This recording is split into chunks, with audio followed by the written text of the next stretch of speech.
Nazywam się Senaj Cieplińska. Moje pochodzenie jest z Erytrea, ale mieszkam w Polsce już prawie 20 lat.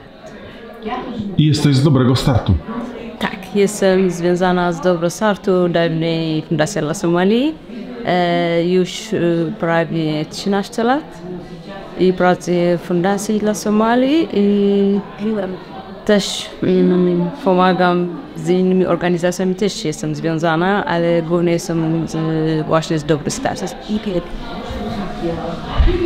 Dzisiaj nagrodziliście nas, mnie, Mateusza, za działania na granicy, przy granicy z Białorusią.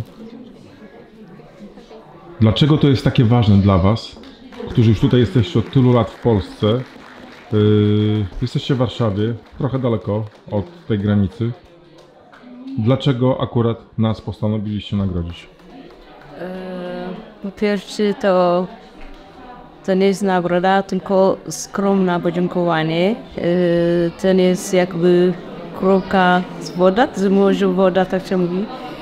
Co to robi, że to w ogóle nie ma nic do porównania, jak to was podziękować. Naprawdę nie jesteście w stanie was podarować czy coś, ale to chociaż podziękowanie od nas, żebyście czuli, że my śledzimy was, widzimy się codziennie i udostępniamy, co wy robicie. Ja codziennie naprawdę, jeżeli mam tylko czas, śledzę wam i czytam. Czasami płaczę, jak widzę wam, jak trudno, smutno płaczę, modlę za was, żeby Bóg też ochronił was, żeby dał wam przybył, bo to jak my ludźmi, powiedzmy, jesteśmy chrześcijanie czy muzułmanie, jeżeli uważam, że co robimy od Boga nam pozwala, to wtedy dobro musimy myśleć dla drugiego człowieka. Najważniejszy jest człowiek. I ja w ogóle od dzieciństwa się tak się nauczyłam, że trzeba pomóc, pomóc komuś. Nieważne, czy to jest bliska rodzina, czy nie bliska, czy na ulicy, gdziekolwiek spotkasz, że człowiek trzeba się pomóc, ile możesz. To się tak się wychowywałam i to, co wy robicie, jest dla mnie też naprawdę wzruszam przez serce, bo my pomagamy tutaj w Warszawie, jesteśmy w różny sposób, staram też pomóc, ale wasza jest najważniejsza, bo wy jesteście tam, gdzie są bardzo, bardzo was potrzebne, ratuje życie. My jesteśmy z nimi później, jak są ratowani i tak dalej, ale wy jesteście tam, gdzie są, gdzie muszą, że zaraz umrzą. Albo wolą umrzeć, niż się przeżywają, co się przeżywali w lesie. Ja z kilkoma osobami rozmawiam i myśleli, że myślałam, że zaraz umrze, albo wolałabym umrzeć, co to mi spotkało, bo nie myślałam, że tak będzie. Ja uciekłam z mojego kraju, ze śladowania, z wojny, z więzienia, a tu w lesie też są jeszcze bity, prześladowani przez tych ludzi, którym spotka, albo tej strony nie mogą przyjaciół, jak w klatce, w środku zamknięte, jak w tym lesie, nie? Bo strony polskie nie mogą. I tam też ze strony Białorusi, najgorsze mają stronę Białorusi, biją im, krzywdzą im. Co z nimi robią, to trudno, jak ja człowiek, opisać to, bo jest bardzo trudno. Pokazują zdjęcia, co im zrobili naprawdę. I to są dzieci. Dla mnie to są dzieci, co są na 8 lat, 19 lat, 20 lat, które powinno mieć w ciepłym domie. Jak nasze dzieci chodzą do szkoły, mają rodzinę, opiekujemy, to nasze dzieci, żeby spotkało, czy jedzą, czy mają ubranie, to wszystko my o tym pilnujemy, tak? A to są dzieci, są w lesie, sami bez rodziny i tak dalej, ale są zmuszone wyjechać. Mogą być w ich domu, w ich kraju, ciepło ubrani, w ciepłym domu, ale są zmuszone.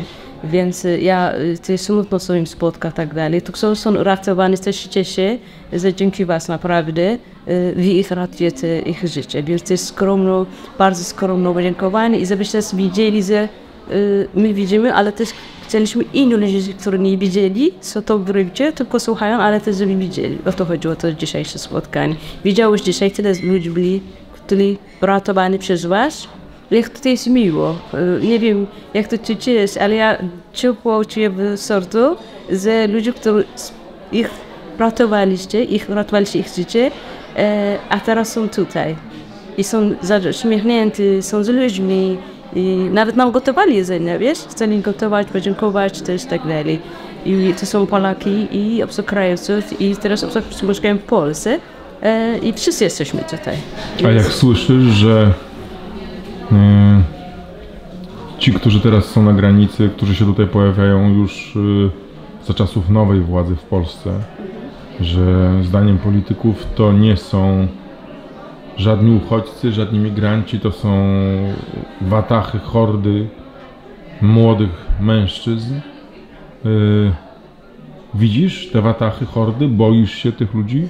Nie boję się, bo się musimy zastanowić. Jeżeli ktoś wjechał na trudnej sytuacji, w trudnej drodze, to znaczy zmuszony ten człowiek. Czyli na przykład powiedzmy z Erytrea uciekają, z Etiopii uciekają, z Jemen. Większość są tam, gdzie jest wojna. Jemen, Syria, Etiopia też jest domowa wojna. No Erytrea wiadomo są prześladowani, tak? I większość to, którzy uciekają tutaj, większość są albo nawet jeżeli z kraju pokojowego uciekali, ale są prześladowani. Nie mogą normalnie żyć w swoim kraju. A ci, którzy uciekają, większość to jest wojna. Czyli jeżeli jest wojna naprawdę, nie patrzysz w domu, co zabierzesz, gdzie uciekasz, tylko byle gdzie jest bezpieczny. A oni uważają, w Polsce jest bezpieczna, pokój kraj i w Europie będą bezpieczne, nikt im nie prześladuje, dlatego tu przyjeżdżają. To są zmuszone uciekać ze swojego ludzi, sobie tak ryzyko przyjeżdżają. Przecież tyle umierali przy granicy, tyle dzieci umierali, naprawdę dla mnie są też dzieci i umierali przy lesie. I to jest bardzo, bardzo smutne, bo uciekali stamtąd, gdzie jest straszne życie dla nich, są niebezpieczne, a tu przyjechali też uciekali. No, musieli przecież jakoś drogę przyjść, tak?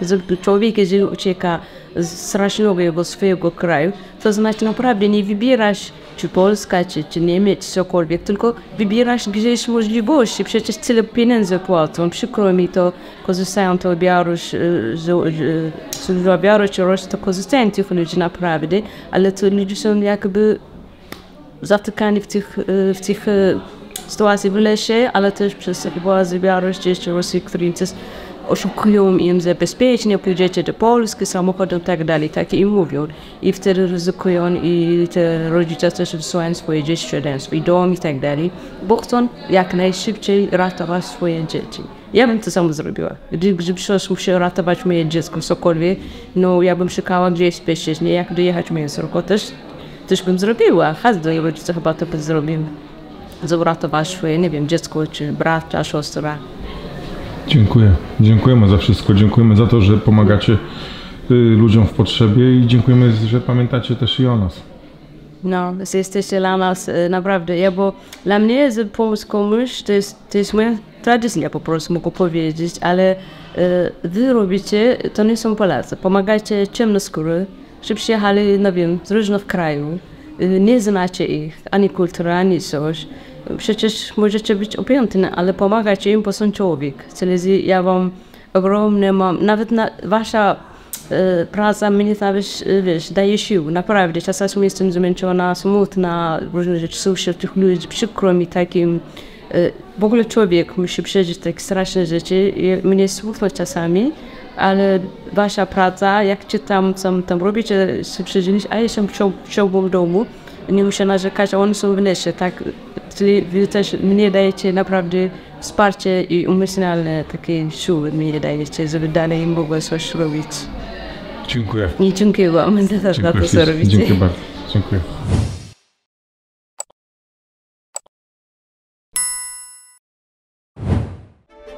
Programy takie jak ten mogę realizować dzięki wsparciu moich patronek i patronów. Dołącz do tego grona na patronite.pl/Czaban robi raban. Ten kanał możesz wspierać na portalach subpi.pl i Buy Coffee. Szczegóły w opisie filmu.